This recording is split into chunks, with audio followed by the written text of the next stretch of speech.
But Paul also admits that because of poor planning, the system was overwhelmed, so that by the end of their tenure, the problems that had arisen had completely undermined the viability of that program. President Mama comes in, and what does he do in the first 10 months?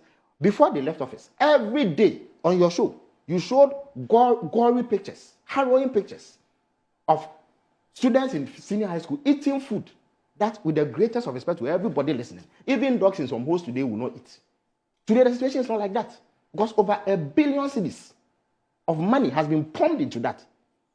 Schools, through the association, CHAS, has been involved in the procurement, such that critical inputs that are needed to prepare food for students are bought by the schools themselves. And then central government complements it with the more difficult to procure items. Proper management. That is what is happening. When you go to the tertiary level, those students who can pay 1,500, 800 cedis are then compelled to pay between 3,000 and 5,000. What have we done? 130,000 students, 130,000 students have had their fees paid for them at tertiary level. So when Oponkroma sits in the studio and purports, pretends, willfully displays willful blindness, and says that he doesn't see what we've done in 8 months, that right there is his answer. 130,000 students have had their fees paid. And I'm telling you that those fees are more, in some instances, they are 2 times higher than what you pay at senior high school level. In addition to this, all the arrears they left, school feeding, for about 6 terms, they were not paying caterers.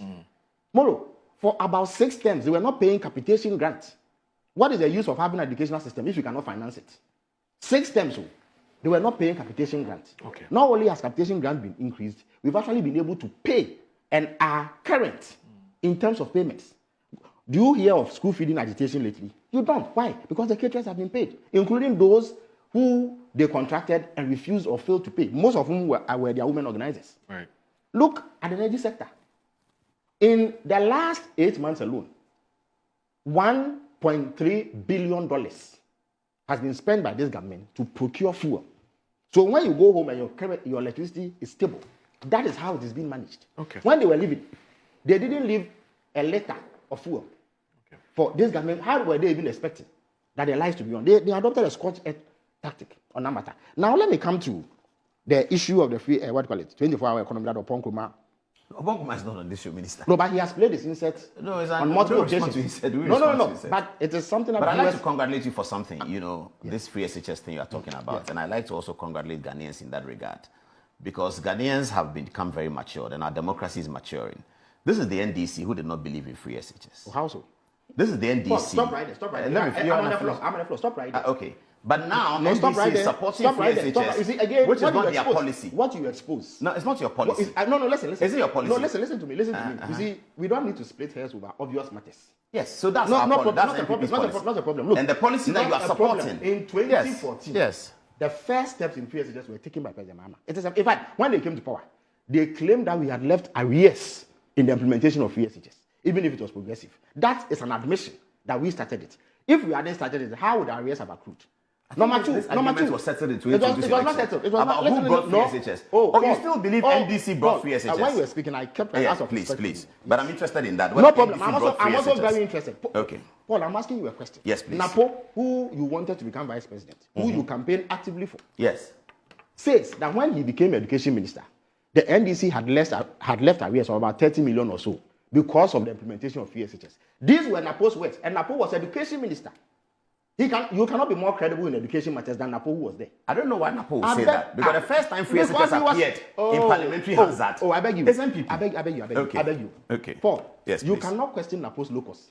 I've not heard it. I don't know what he said. Of course, you won't hear it. I don't know that. It's not a problem. It's not. It's actually so I'm telling you, it's a fact. It's a fact that it can be tested. But the free SHS. But if you allow me to in parliament, you see, it doesn't matter where free SHS appeared.